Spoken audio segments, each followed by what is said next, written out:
What is up, guys? Impact here again. You guys actually gave me some pretty awesome feedback on my last pre-patch notes video, and since I didn't have the time needed to actually go for a patch notes video like I usually do, and since you guys actually enjoyed the format that I went with last time, I just decided to at least give you guys some insight on the patch 4.3 notes related to the support role, pretty much. Don't really want to get the want to get going and make the video too long, so let's just get to it, I guess. So pretty big changes to Terrify, to the fear mechanics.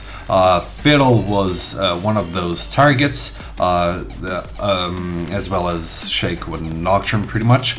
What happens is Riot doesn't like the randomness involved in the movement of champions that are feared, which is kind of funny, really, because if you think about it, they implemented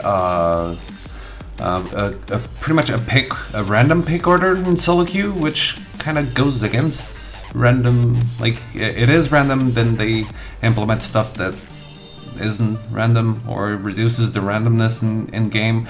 I don't have a problem with this, actually. It does kind of nerf the champion to the ground, or the champions, because the fears are a lot less reliable now, so that kind of sucks. But oh well, I guess we're gonna see future buffs to Shake, Fiddle, and Nocturne, because otherwise they're not gonna be played. But anyway, let's just go step by step, pretty much. So I'm just gonna skip this to Fiddlesticks, because that's pretty much the first change, the only champion change this patch. So as I was saying, Terrify was changed. Affected units now run away from Fiddle with impaired movement, and the drain cast range was increased.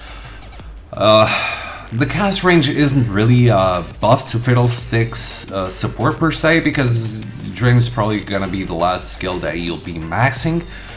Still a decent change. This is gonna affect junglers the most, so not gonna be talking too much about it. As for Terrify, as I was saying, it kind of like it pretty much makes it makes it so that if you want to be absolutely sure that your AD carry is gonna land a kill, you'll have to ult to the opposite side of your opponent, pretty much, or just flash over him, so you can Q, and then he'll pretty much walk towards your AD carry, right? Because you'll be standing on the other side. It's a cool mechanic. The problem is you'll have to waste a lot of flashes to make this actually work. So I don't really like this at all. And I don't feel like the randomness of Fiddle's Terrify actually justified the missing of skill shots and stuff like that. So I don't...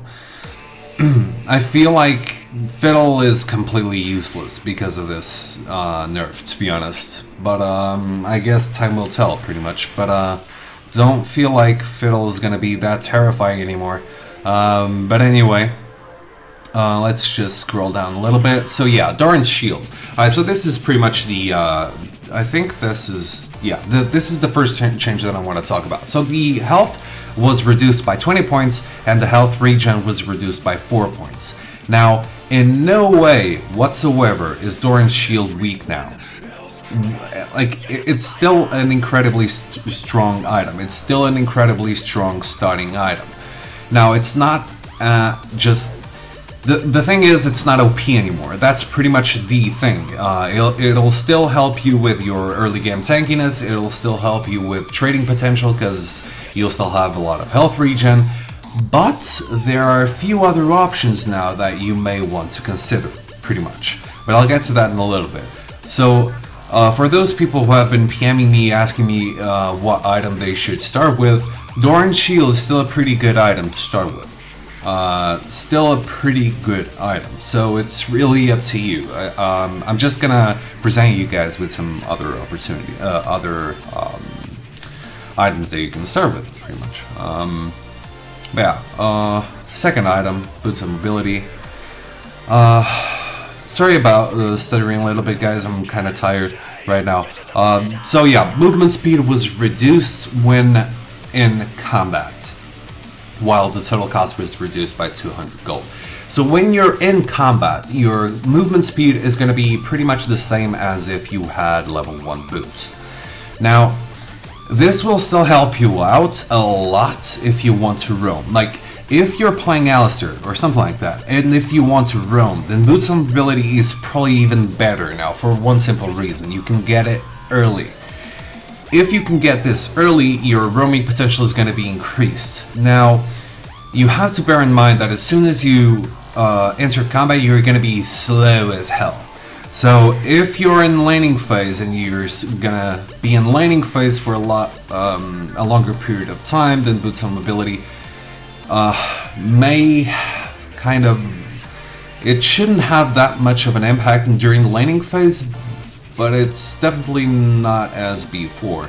Now, the problem is that if you're gonna roam and you get intercepted midway, or just in the river, or you take a slightly more offensive route and you get caught, that's gonna suck, because you're gonna be hella slow, pretty much, hella slow. So that's pretty much the main beef that I have with this, to be honest. But overall, I think this is actually better now for a support, just because of the slight gold decrease and because you can get it a lot sooner, so you can get your roaming going a lot sooner in the game, a lot earlier. So I actually like this change for support. Now, as for junglers, that's a totally different matter. I'm not going to touch too much on that, but if you think about it, junglers barely proc the Boots of Mobility out of combat movement speed when they're in the jungle. Now, they were using pretty much the 45 movement speed when they were doing their camps. Now they're stuck with the 25 one, so that's gonna decrease their clear speed overall. Just like I mentioned that, just like I told you guys in the pre-patch notes video. So yeah, this may affect a lot more junglers than it does supports, but still worth the mention. Now, Ruby Crystal is actually the reason why I told you guys that I had a few more options to suggest as for starting items. So Ruby Crystal was, the HP was reduced to 150 from 180, and the total cost was reduced by 75 gold. So here's the thing. Now, if you play like me and you go really tanky in the masteries and runes, I usually run 0.21.9 or 0.30.0. So that doesn't give me the increased gold count early game. So I have 475 gold to start with, pretty much, if I'm not mistaken, something like that. Anyway, I have the base starting gold, right? So the thing is, every time I went for Doran's shield, I went for Doran's shield and 1 potion. And you can still do that. The thing is, like, if you go for Ruby Crystal, you can get 2 potions now, or 3. Now, you may be thinking, I won't have the block passive and I won't have the health regen. Now, if you guys just consider swapping your HP, or just make another rune page, for instance. What I've been trying out is, you can go, instead of HP quints, you can go for HP regen. Now, let's just go for the following 2 scenarios. If you go for Doran's shield with the HP quints, like you usually do, you'll have 158 HP, extra HP level 1, and you'll have the 6 HP regen from Doran's shield, and you'll have the block passive, right? Now, if you go for HP regen quints and Ruby Crystal, you'll get 150 HP, so that's less 8 HP than with the Doran's shield, but you'll get 8.1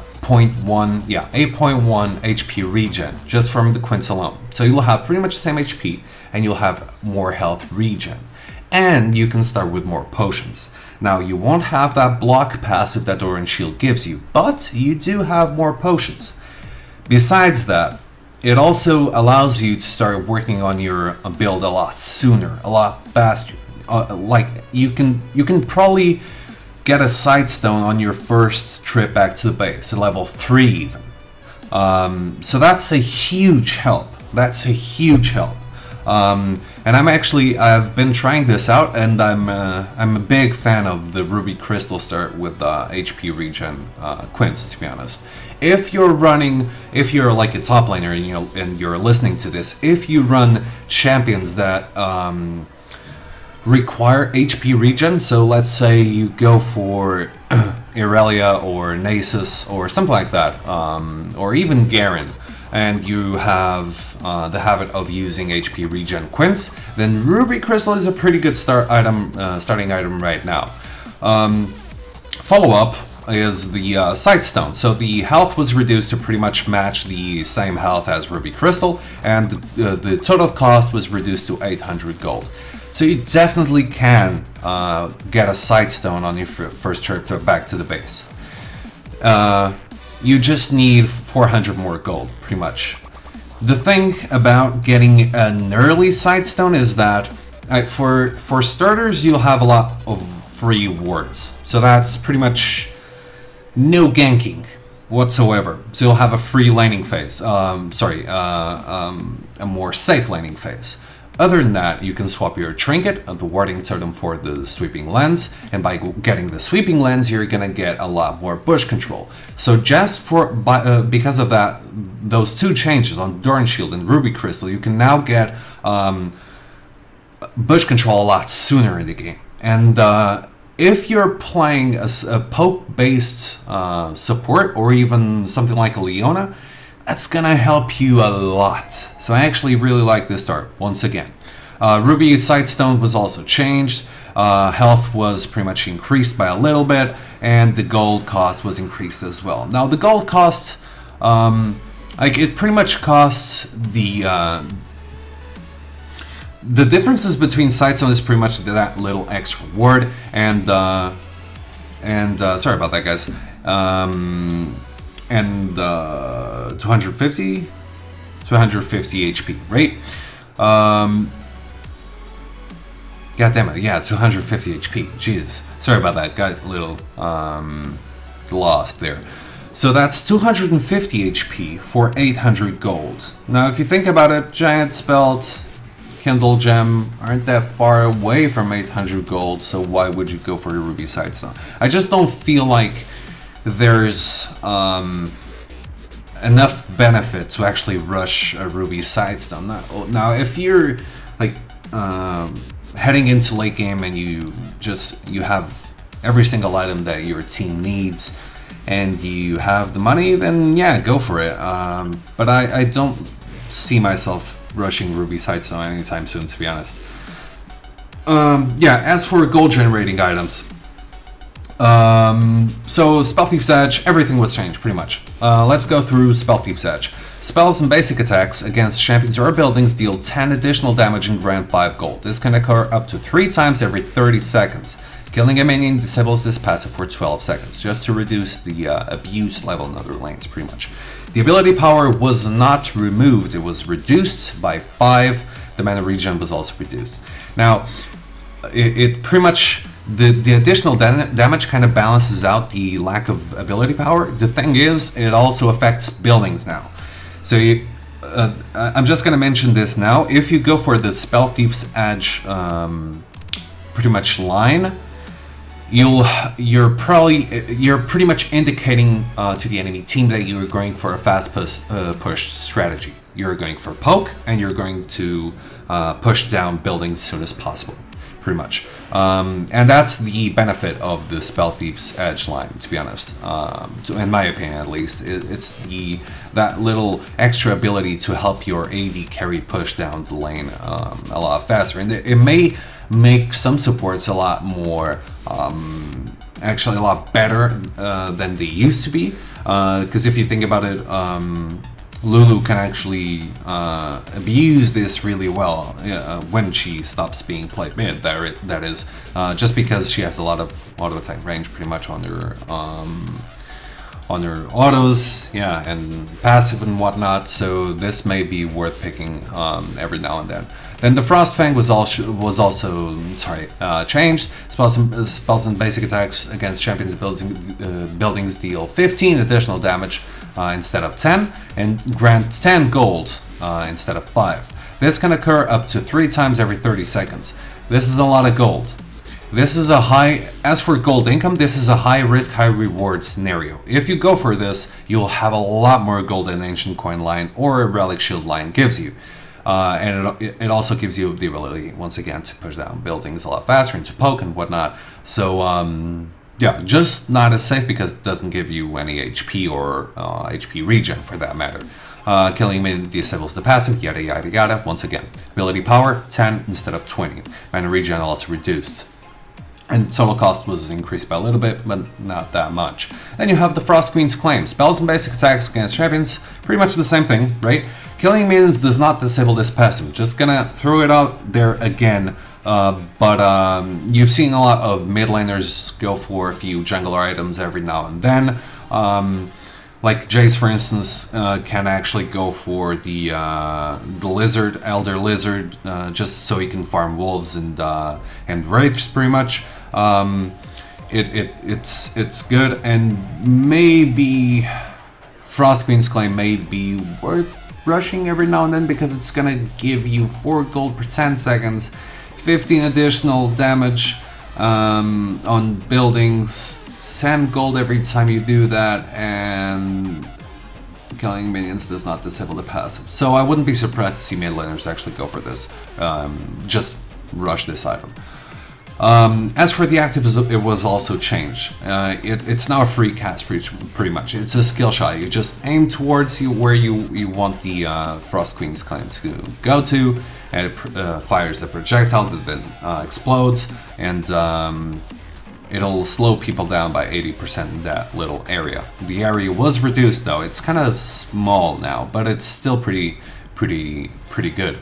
Then you have the cooldown reduction addition to the item, which is really damn welcome, because that was one of the main reasons why this wasn't picked up there often. Like Talisman gives you cooldown reduction, Frost Queen's Claim didn't. But yeah, ability power was reduced, but it still gives you 40 AP, and it has 10 mana regeneration. Relic Shield line. So instead of the big change here is that instead of giving your AD carry bonus gold, it gives him, every time you last hit, it gives him the gold of the minion that you also get, and it heals him, both you and him. Now, it's a decent change. I think the line is a lot better now for it. Don't really know if the Face of the Mountain is worth getting still. But it's a pretty decent change. Allies who benefit from Spells of War now also gain +1 to their minion kill score. Yeah, okay. Health was increased, health regen was reduced because you actually have this to help you out. It does require you to stay in lane, so just like the Ancient Coin, if you want the health regen, and if you still only have the Relic Shield, you have to stay in lane. If you have the Targon's already, then you have some health regen to work with. So Targon's Brace is pretty much the same thing. It heals for 50 instead of 40, and recharges every 30 seconds instead of 60, and has 3 max charges instead of 2. Then it has some health regen, 8 health regen, and 175 HP. Then you have the Face of the Mountain. The big change here, sorry, is that killing a minion will heal you and your closest ally champion for 50 plus 1% of your max health. So that's a sense of scaling going. So once again, I know I mentioned this before, but actually going for this pretty much, supports don't really get a lot of items, but by getting one of these 3, you'll be scaling still. Like, the items scale for themselves, so it's kind of cool that Riot implemented this. And then you have the active, pretty much the same thing, although the damage that the shield deals when it explodes Now it pretty much depends on your target's attack damage or ability power. So it's pretty much emphasis on it's pretty much asking you to shield your carries. That's what Riot's doing. The thing is, I don't really feel like there's enough team utility in this item to actually justify getting it.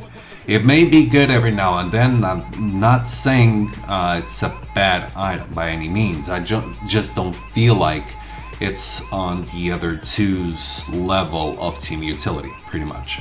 And I still think the Ancient Coin or the Talisman grants the most or the best team utility of all three. But yeah, let's go through it. Health regen down the drain, pretty much, the Ancient Coin that is, but it does give you some mana regen. Being a near remaining death without dealing killing blow grants 2 gold and 5 HP. So that's pretty much the reason why the health regen was removed. Every time near you dies, you get HP. Now, Nomad's Medallion functions pretty much the same way. There is some health regen and there is some mana regen, just not as much as there used to be. Don't really feel like the coin line should be nerfed, to be honest. I feel like the other ones should be buffed, but I think that it's still fine. We'll get used to it. And then we have the Talisman of Ascension, which is pretty much the same thing.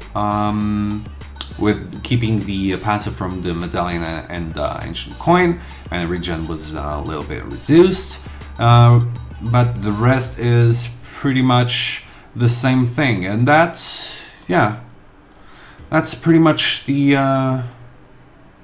patch notes here, guys. So let me just sum this up real quick. So Fiddlesticks nerfed to the ground. Probably not worth picking up anymore. Doran Shield's still strong, just not as OP.